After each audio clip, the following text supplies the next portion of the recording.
My wife yelled at me for working late to pay bills, so I quit. Got my peace and watched her regret everything from a distance. I'm a 32-year-old man, married for 6 years, and I've always prided myself on being the provider. Every morning I wake up before the sun, pour a cup of coffee that's already too cold by the time I take the first sip, and head to a job that barely gives me time to breathe. I've always told myself it's worth it. Every late shift, every extra project, every skipped lunch, because the bills have to be paid, the mortgage kept afloat, the lights on. I never expected gratitude. I expected understanding. But lately, I've realized I get neither. It started with the little things. A sigh as I walked in the door. A cold "you're late again," muttered over dinner. I brushed it off at first, thinking she was just tired or stressed. But the comments got sharper, more cutting. "Do you even care about me or this family?" she asked one evening, voice trembling. Not from hurt, but from anger. I froze. I'd been working late nights, barely seeing her, just to make sure we didn't drown in bills. And she had the audacity to make me feel guilty. "Of course I care," I said quietly, trying not to raise my voice. "I work all day, sometimes late at night, just so we don't fall behind." Her eyes narrowed, jaw tight. "Working late doesn't mean you're helping, it just means you're avoiding me," she spat, and something inside me sank. The kitchen felt smaller, the lights harsher, every utensil on the counter like a judge pointing at me. I wanted to yell, to scream, to make her see how much I was sacrificing, but the words stuck in my throat. That night, I lay on the couch after she went to bed, listening to the hum of the heater and the faint ticking of the clock. I felt the weight of exhaustion press down on me, heavier than any paycheck could ever lift. And deep down, a quiet thought began to form. Maybe I'm done trying to earn someone's respect who refuses to see it. But I didn't act on it. Yet. The next morning, I woke up before her again, feeling the familiar ache in my shoulders from yesterday's shift. I tried to shake it off, thinking maybe today would be different. Maybe she'd notice I was actually trying. But the moment I walked into the kitchen, she was there, arms crossed, eyes sharp. "You're late again," she said, her tone flat, but heavy with accusation. My chest tightened. Late? I'd worked a 12-hour shift yesterday and still showed up before the sun today. "I got stuck at work," I started, voice calm, hoping reason might get through. "I had to finish the report, you know, so we're not behind on—" "Don't start with excuses," she interrupted, voice rising. "You never listen. You never think about me. You just disappear into that office like I'm not even here." I froze. I wanted to shout, to throw my hands up, but instead I sat down at the counter, letting the silence stretch between us. My throat ached. All those nights spent answering emails, crunching numbers, making sure every bill was paid, every rent check cleared. It didn't matter. None of it did. "I'm trying," I whispered, almost to myself. "I'm trying to keep us afloat. Is that not enough?" Her face softened for a split second, then hardened again. "Trying isn't enough. I need you, not your money. You're never here, not really." Her words cut deeper than any blade. I had thought love was about partnership, about supporting each other. But her definition seemed so different, so cruelly narrow. I wanted to tell her how much I had sacrificed. The nights I stayed at the office while my eyes burned with exhaustion. But the words died in my throat. All I could feel was the hollow sinking of defeat. The room felt smaller, the morning light harsh, mocking. I sipped my cold coffee, realizing that no amount of work, no paycheck, no sacrifice would ever buy her approval. The thought gnawed at me.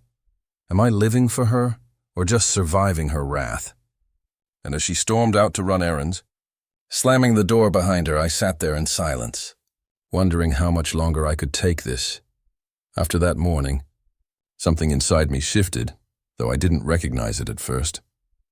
I went through the motions, work, bills, chores, but the weight of resentment settled in like a shadow I couldn't shake. I started noticing the little things I'd ignored before. How she spent hours scrolling on her phone while I stayed late at work. How she criticized my cooking, even when I was running on 3 hours of sleep. How her laughter seemed sharper when I wasn't looking.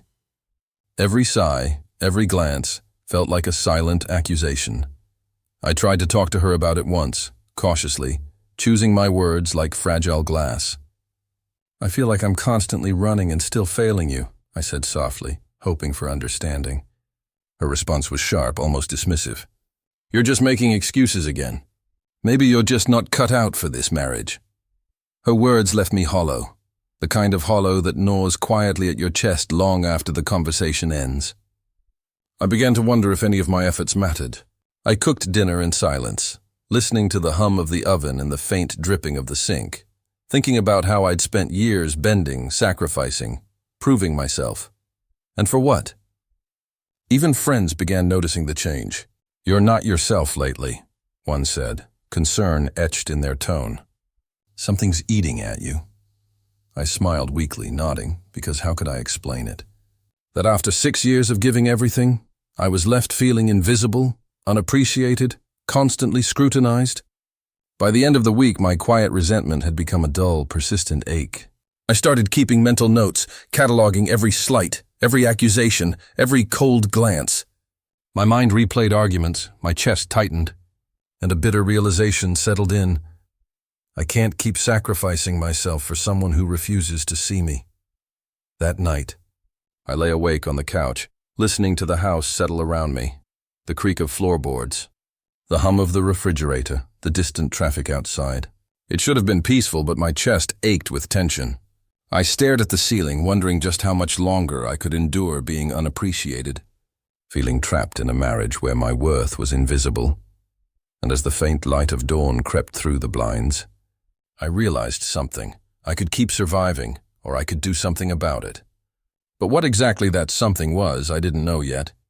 It all came to a head one evening when I walked in, exhausted from a 14-hour shift, and the house was unusually quiet. I expected her to be reading or on her phone, but instead, she was standing in the living room, arms crossed, glaring like I had personally wronged her entire existence. "Do you even care about me anymore?" she demanded, voice sharp, tremors of anger running through it. My chest tightened. I'd been working late nights, giving everything I had to keep us afloat, and now she was questioning my commitment? "I do care," I said quietly, trying to keep my voice even. "I'm working so we can pay bills, keep the lights on, keep a roof over our heads." "Stop it!" she yelled, cutting me off mid-sentence. "Stop hiding behind your work like it makes you a good husband." "You're never here." "You've turned this house into a prison, and I'm the one trapped with a ghost." Her words hit harder than I expected. The walls seemed closer, the air heavier, and every creak of the floorboards under my feet felt like a judge passing sentence. I wanted to shout, to defend myself, but the rage was trapped inside, coiling tight in my chest. I realized then that she wasn't just frustrated, she was trying to manipulate. Guilt me for showing dedication to the family, for prioritizing survival over her feelings. The bitter twist hit me like a punch. She actually believed that if I quit working late, if I surrendered my time and energy, that she'd suddenly feel loved. That she'd be satisfied. That her anger and frustration would vanish. And a part of me knew I was dangerously close to letting that happen, if only to end the constant torment. I didn't respond. I just stood there, heart hammering, trying to breathe through the rising tension. She huffed, stomped toward the kitchen, and slammed the cabinet doors so hard the dishes rattled. I knew then that something had to change, but stepping away wasn't simple, and the thought of walking out, even mentally, felt both terrifying and liberating. As I sank onto the couch, the room spinning with her anger and my exhaustion, I realized the silent, haunting question forming in my mind. How much longer can I keep doing this before I break completely? That night I collapsed onto the couch, every muscle aching, every thought tangled in frustration and self-doubt. I couldn't remember the last time I had felt genuinely appreciated, or even seen as a person instead of a paycheck or an emotional punching bag. The house was quiet now, but the silence was suffocating, thick with all the words unsaid, all the fights left unresolved, all the resentment simmering under the surface. I felt utterly invisible, like my life had become a series of obligations no one noticed, no one thanked, no one cared about. I remembered how I'd spent years working late nights, missing dinners, skipping weekend plans, giving every ounce of energy I had just to make sure we weren't drowning financially. And for what? For her yelling, for the condescending looks, for the constant accusations that I wasn't doing enough. My hands shook as I reached for the remote, the mundane act feeling almost impossibly heavy. I felt trapped, like I was suffocating in a life that was supposed to be mine but had become hers to dictate. The worst part was knowing I had nowhere to turn. Friends could offer advice, but they didn't live in these walls, didn't bear witness to every dismissive sigh, every sarcastic comment, every late-night critique of my sacrifices. I sank deeper into despair, listening to the faint hum of the refrigerator, the creak of the old floorboards, the distant wail of a siren outside. Every sound reminded me of how alone I felt, how utterly trapped I was in this cycle of exhaustion and emotional neglect. I thought about just quitting everything, walking away from this suffocating marriage, reclaiming my life, no matter the cost. But fear, shame, and the weight of responsibilities pinned me in place, like a bird trapped under a heavy glass. For the first time, I truly understood what it meant to hit rock bottom. Not just feeling unappreciated, but feeling like your existence itself had been minimized, stripped and discarded. And as I lay there in the darkness, staring at the ceiling, I realized something terrifying and exhilarating at the same time. If I wanted my peace, if I wanted my life back, I was going to have to do something drastic. The next morning, I woke up with a clarity I hadn't felt in years. Lying there in the dim light filtering through the blinds, I realized that the life I had been clinging to, the long hours, the exhaustion, the constant attempts to prove my worth, wasn't mine anymore. It belonged to her. Her anger, her demands, her impossible expectations had consumed me for too long. And for the first time, I allowed myself to imagine a life where I didn't have to justify every sacrifice, where I could breathe without her judgment pressing down on me. I started making quiet plans. Nothing drastic yet, just small steps to reclaim control. I reviewed our finances, checked savings, and plotted how I could support myself independently if I ever walked away. The thought terrified me, but it also sparked something I hadn't felt in ages: hope. I even began to think about quitting my job, not out of laziness, but to finally choose where my time and energy went, instead of handing them over to someone who refused to see my value. That afternoon, I called a close friend, someone who had seen the worst and best of me over the years. "I can't keep living like this," I said, voice low but steady. "I've been giving everything, and it's never enough. I think I might just leave it all behind." My friend was silent for a moment, then offered support, but didn't sugarcoat it. "If you do this, you have to mean it," they said. "No looking back, no excuses. You deserve peace more than anything." The decision felt terrifyingly real. I imagined her reaction, the shock, the disbelief, the inevitable attempts to pull me back. And yet for the first time I didn't care. I imagined waking up without dread, going to sleep without tension, spending evenings in quiet calm instead of bracing for conflict. That vision, small and fragile as it was, made my heart pound in a way I hadn't felt in years. By the time evening rolled around, I had made up my mind. I would reclaim my life on my terms. I just didn't know how she would react. The first day after making the decision felt surreal. I woke up without the familiar dread that had clung to me for years, without the weight of her criticism pressing against my chest. I brewed coffee slowly, savoring the warmth and aroma instead of gulping it down like fuel for endless work. For the first time in a long time, I allowed myself a few minutes of quiet. Just me, the hum of the refrigerator, and the morning light spilling across the living room. It was almost intoxicating, the freedom in simply existing without fear. I cooked breakfast at my own pace, played music I actually wanted to hear, and sat down without the shadow of guilt hanging over me. My thoughts drifted to all the nights I had stayed late at work, all the sacrifices I had made just to keep the household afloat. I realized I had been surviving, not living, and now for the first time I could actually breathe. She came home in the afternoon, and the look on her face told me she noticed the difference immediately. Confusion, disbelief, even a flash of panic. "You're different," she said cautiously, trying to mask her concern with nonchalance. I didn't reply. I just smiled faintly, feeling a quiet, almost wicked satisfaction. For the first time, the power dynamic had shifted. Even small interactions became a subtle game of control. She asked for help with errands, tried to guilt me with half-hearted apologies, but I stayed detached. I didn't need to prove anything anymore. I felt clarity settling in, a sense of calm and empowerment that had been foreign for so long. That evening, as I sat on the balcony, listening to the distant traffic and the chirp of evening crickets, I felt something I hadn't felt in years: peace. And yet, beneath that peace, a tension lingered, a soft warning that she wasn't done trying to pull me back.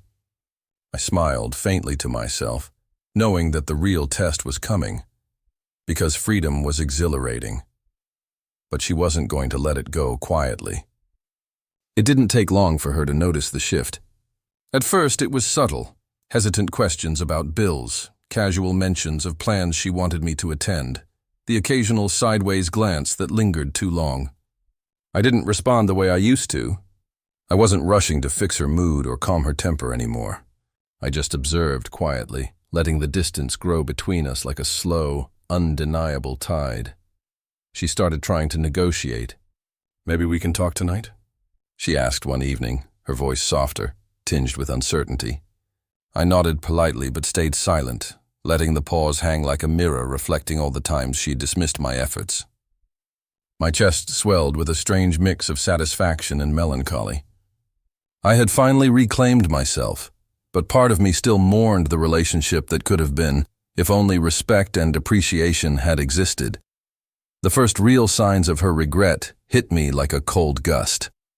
She mismanaged our shared finances while I had been away at work, leaving notices and overdue bills in her wake. I watched quietly as she scrambled, making calls and panicking over amounts that had been carefully covered before. It was ironic and a little delicious to see the consequences of her impatience and disregard finally hitting home. One night she approached me, desperation edging her tone. I didn't realize how much you were doing," she admitted, almost a whisper. Her eyes were wide, searching for forgiveness, for validation. And I felt it, the power shift, the quiet triumph that comes from finally being seen after years of being invisible. But I didn't act. I didn't swoop in to save her, didn't offer comfort. I simply watched, because this was no longer my fight to carry.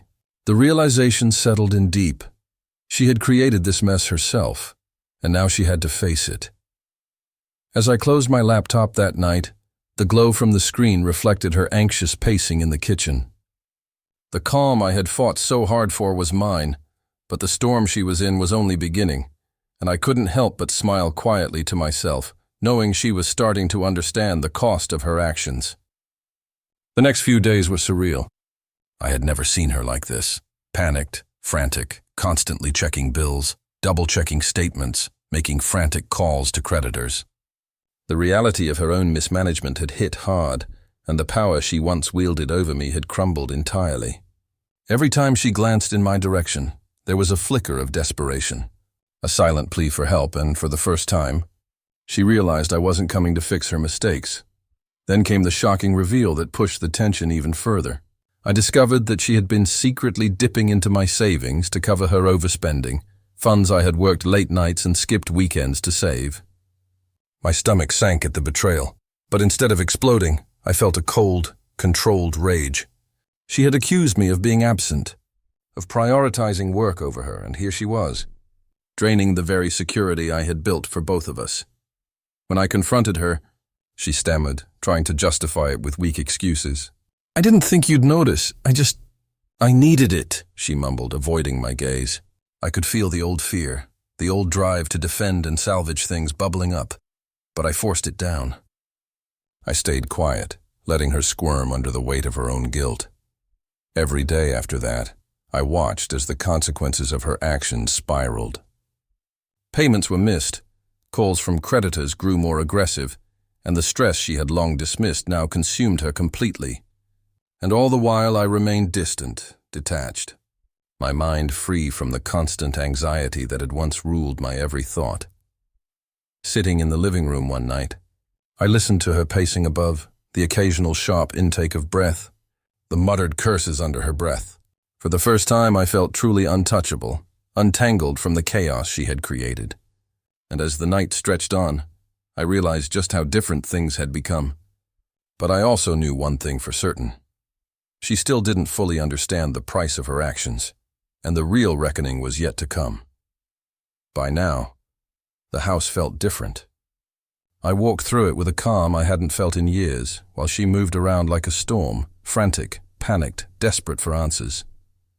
Every question she asked, every plea for assistance was met with measured silence. I had finally reclaimed my autonomy, and it was intoxicating. The energy that once belonged to her anger, her control, now belonged entirely to me. She tried everything to pull me back into the old dynamic, apologies, gifts, pleading looks. But I was no longer trapped by guilt. I observed her attempts at manipulation and realized something I hadn't allowed myself to feel before: satisfaction. For once I was untouchable, my life no longer dictated by her whims or criticisms. The tables had turned, and she could feel it. Another twist revealed itself. She admitted in a heated conversation that she hadn't realized how much she had relied on my overtime work, my late nights and my sacrifices. Her eyes widened, almost pleading, as she muttered, I never knew. I didn't realize how much you were doing." The words hit me differently than any argument or insult ever had. This was acknowledgement, however belated, and I could feel the weight of years of resentment begin to lift. Yet, I remained firm. I didn't rush in to fix her problems or soothe her guilt. I stayed detached, observing quietly, letting the consequences of her actions unfold. The tension hung in the air, but it no longer affected me. I had chosen my boundaries, and I wasn't crossing them. That evening, as I poured myself a drink and sat on the balcony, the sky a deep purple, I watched her pace inside, frantic, realizing her mistakes. The contrast between our states of being couldn't have been starker. Her chaos, my calm. And in that moment I understood something profound. I had finally reclaimed my life, but the climax was still ahead. She was only beginning to comprehend the true cost of her actions, and I was ready to see it through, on my terms. It happened one evening when I realized she wasn't going to stop trying to regain control, and I had to confront her, on my terms. I waited until she was visibly tense, pacing and muttering about missed bills and my abandonment, and finally spoke. "I'm done being the only one carrying this life," I said, voice steady, each word deliberate. She froze, eyes wide, like I had finally broken some unspoken rule she had relied on for years. "I've worked myself to exhaustion to make sure we had stability," I continued, feeling the weight of every sleepless night and every sacrifice pouring into my words. And all I got in return was criticism, guilt, and accusations. That ends now. The room was heavy with tension. I could feel her panic rise, the realization that she no longer had power over me settling in. She tried to interrupt, but I held up a hand. "No, listen. I'm not walking away to punish you. I'm walking away to save myself. You've had years to appreciate me, to respect me, to see the effort I put in. You never did, and now you're facing the consequences of your choices. I won't fix this for you anymore." Her face twisted in disbelief and shame. I didn't know it was that bad," she whispered, almost choking on the words. For the first time, she saw the full scope of what she had ignored, belittled, and taken for granted. I didn't soften, didn't offer consolation. I simply stood firm, the calm in my presence a mirror of the storm she had created. Sitting across from her, I realized the most powerful statement wasn't in raised voices or dramatic ultimatums. It was in my stillness, my clarity, my refusal to bend again. She had reached the height of panic, the peak of regret, and I was finally untouchable. And as I walked away from the conversation, leaving her to face the consequences she had long ignored, I felt a deep, profound relief, a sense that years of sacrifice, of pain, of endurance, had finally reached their emotional payoff. But even in this moment of triumph, a quiet tension lingered. Would she truly change? Or would this be just another lesson learned too late? The days after that confrontation were quiet. Not the quiet of peace, exactly, but the quiet of distance, of boundaries finally respected. I woke up each morning with a sense of calm that had been foreign for years. No guilt, no arguments, no emotional exhaustion pressing down on me. Just clarity. I spent my evenings cooking, reading, listening to music I loved, and taking walks without the constant anxiety of her judgment looming behind me. She tried. Of course, small apologies, hesitant questions, timid gestures, but I maintained the distance I had fought so hard to claim. Every time she realized she needed me in a way she never had before, I held firm. It wasn't about revenge in the conventional sense. It was about survival, empowerment, and finally prioritizing my own peace. Watching her grapple with the consequences of her choices, knowing I had finally taken myself out of her manipulations, was its own quiet vindication. The ultimate shock, though, was seeing how much she regretted taking my effort for granted. She had been so used to control, so accustomed to my endless labor, that losing it revealed the true scale of her dependence. And yet, there was nothing I could do for her now, not without sacrificing myself again. That realization was both bitter and liberating. I sat one evening on the balcony, the city lights stretching below me, and allowed myself a slow, deep breath. I had my peace. I had my dignity, and I could watch from a distance as she finally understood what she had lost. The satisfaction wasn't cruel. It was just recognition of reality, of truth, finally laid bare. For the first time in years, I didn't dread the future. I felt empowered, free. And as I turned back inside, leaving her to her own reckoning, I knew I had reached the emotional summit I'd been seeking. Not through conflict or manipulation, but through calm, clarity, and unwavering self-respect. The house was quiet. The tension lingered, but it no longer belonged to me. And in that silence, I finally felt whole.